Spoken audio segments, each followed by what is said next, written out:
Nous, on demande assistance pour retour au pays. C'est un peu difficile, on a souffert là-bas un peu. Si ces 6 mois, je n'avais pas rencontré avec ceux-là, j'allais mourir comme ça sur la route. J'étais dans le besoin de connaître le sexe de l'enfant et voir comment, s'il n'y a pas une malformation et si je peux accoucher dans les bons termes. On était à 32 migrants au sein du centre. On a tapé les migrants, on les a blessés, on a volé, pillé et brûlé les outils et les matériels du centre. Nous avons un centre d'accueil qui essaie de redonner une dignité humaine à tous ceux qui reviennent ou qui sont en transit.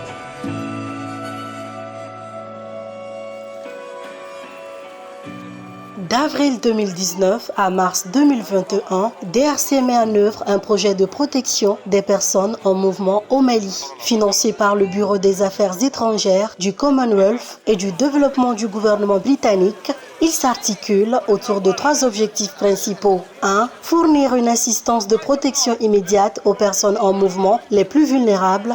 2. Réduire les risques de protection et les violations de droits de l'homme le long des routes de migration. 3. Développer un accès direct aux personnes difficiles à atteindre de Gao à la frontière algérienne. Pour les mener à bien, DRC a déployé des équipes à Bamako, Sévaré, Douanzin, Tombouctou, Gossi et Gao. Des missions d'accès exploratoire sont également organisées entre Kidal et la frontière algérienne. Région difficile, caractérisée par une présence importante de migrants refoulés, mais très peu d'acteurs humanitaires spécialisés. Nous nous rendons au niveau de ces gares-là pour identifier les personnes en mouvement, c'est-à-dire les migrants qui sont au départ, en transit et qui sont de retour aussi.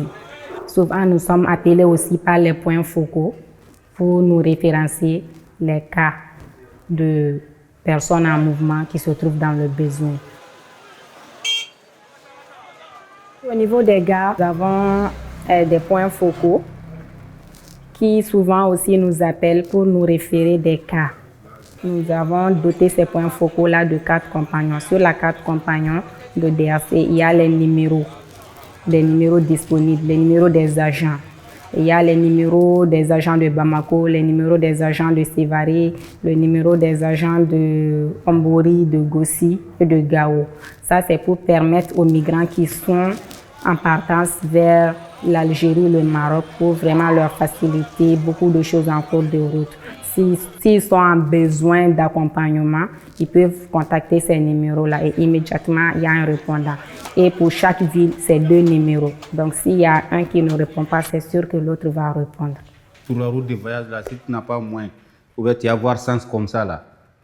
C'est pas facile. Si ces 6 mois, je n'avais pas rencontré avec ceux-là, j'allais mourir comme ça sur la route. Tu vois, puisque je n'ai pas de parents ici. Je suis malade de la tuberculose.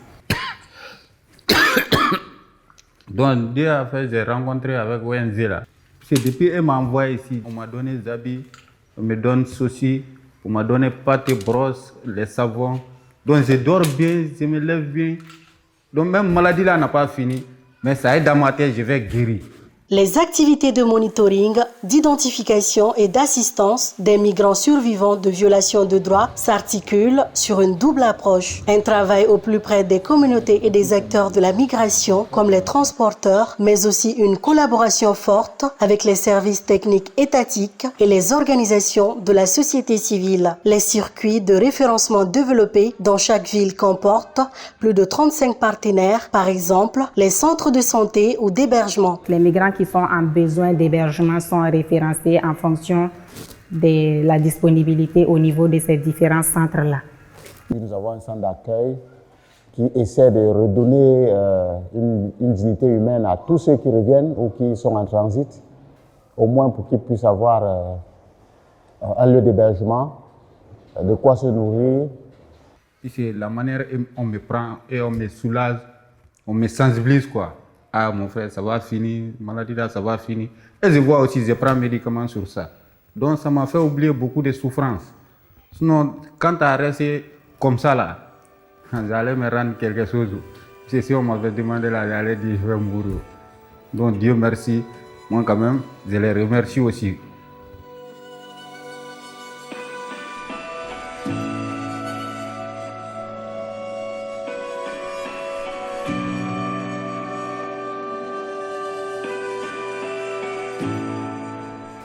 Ma première consultation à l'hôpital, c'était avec la DRC.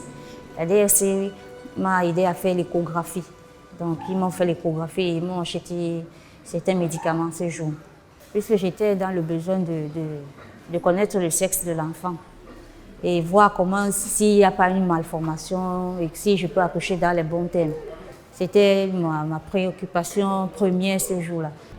Vous savez, nous recevons les migrants de tout type. Nous recevons les migrants de tout type. Nous recevons les migrants qui ont été à l'école, qui ont fait beaucoup d'études. Et vous savez, les départs sont souvent différents par rapport aux histoires.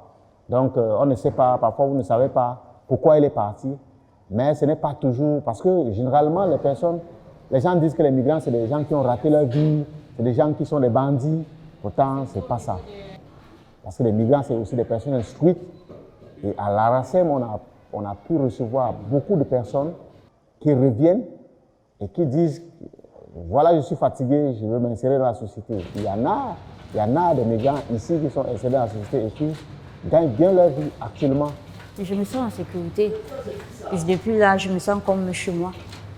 Je n'ai pas d'agression, ni verbale, ni physique. Donc j'ai la paix du cœur, quoi. Je me sens bien parce que là, j'ai eu mon bébé et maintenant je suis en activité. Comme je vous dis, je suis enseignante. Donc j'essaye de bouger, de gagner un peu d'argent. Et ici, j'ai un foyer, donc je rentre le soir, je dors, je mange, je suis logée.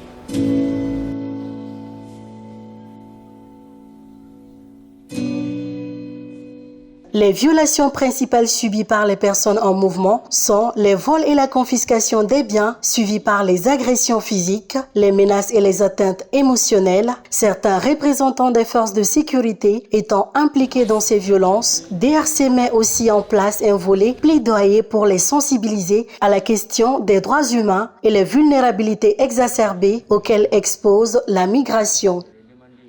Le centre des victimes de l'immigration réunis où nous sommes a été attaqué. On était à 32 migrants au sein du centre.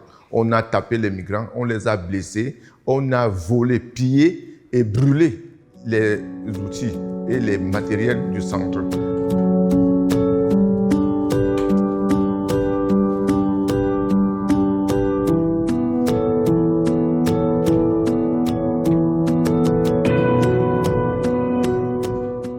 Au moment où la pandémie a débuté, a déclenché, il y avait des restrictions qui se posaient. On avait des migrants au centre d'accueil qu'on a interdit carrément de sortir. Pendant 3-4 mois, ils étaient sur place et ils ne pouvaient pas sortir. Et on ne pouvait pas accueillir des personnes qui étaient sur le chemin. Donc les migrants qui se retrouvaient en route en ce moment n'étaient pas accueillis par nos différents centres d'accueil. Et ça, c'était un véritable problème. Donc ça a causé un gros impact à ce moment-là. Notre monitoring ne se limite pas seulement dans les gares. Nous faisons aussi des visites au niveau des centres d'accueil, comme je le disais tantôt, à Enda, au Centre Vert et à RACEM, pour essayer d'identifier et de répondre aux besoins des migrants qui s'y trouvent. Et se référer aussi, on effectue un suivi ponctuel pour essayer de voir l'amélioration de leur situation.